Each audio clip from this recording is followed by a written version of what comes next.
කාන්තාවන්ගේ සියලු බල යට යවන්න පිරිමියෙක්ගේ එක බලයකින් පුළුවන් කිව්වා.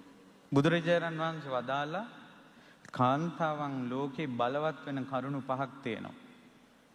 ඒ තමයි කාන්තාවක් ලෝකේ බලවත් වෙනවා ඇගේ රූපය නිසා.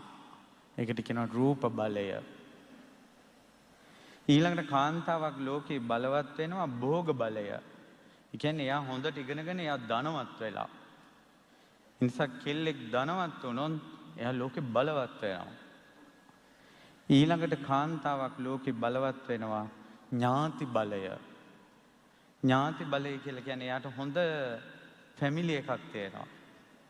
ධනවත් මිනිස්සු ගොඩක් මැද මේ කෙල්ල හැදෙන්නේ. ඒ කෙල්ල බලවත්. ඊළඟට කාන්තාවක් ලෝකේ බලවත් වෙනවා පුත්ත බලය. හොඳ දරුවෝ ඉන්නවා. කාන්තාවක් ලෝකේ බලවත් වෙනවා සීල බලය. ඔය තමයි බල. බුදුරජාණන් වහන්සේ වදාලා කාන්තාවන්ගේ සියලු බල යට යවන්න පිරිමියෙක්ගේ එක බලයකින් පුළුවන් කිව්වා. මොකද්ද පුළුවන් නම් කියන්න බලන්න. ඉසුරු බලය. ඉසුරු බලය කියන්නේ පිරිමියාගේ ධනවත්කම. පිරිමියාගේ ධනවත්කමෙන් කාන්තාවන්ගේ සියලු බලය යට කරන්න පුළුවන් කිව්වා. ඒ නිසා අනේ කියලා ওই පුතාලා ජීවිතේ වටාගෙන අපේ ජීවිතේ මං හරි අවාසනාවන්තේ මට කවුරුත් කැමති නෑ මං තනි වෙලා ඔය වගේ පසුගාමී අදහස් වලින් විඳවන්න එපා.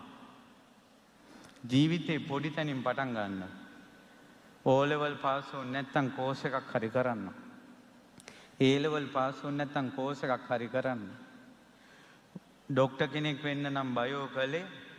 ඩොක්ටර් කෙනෙක් වෙන්න බැරි වුණා නම් එක්ක ගුරුවරයෙක් හරි වෙලා වෛද්‍යවරු බිහි කරන්න.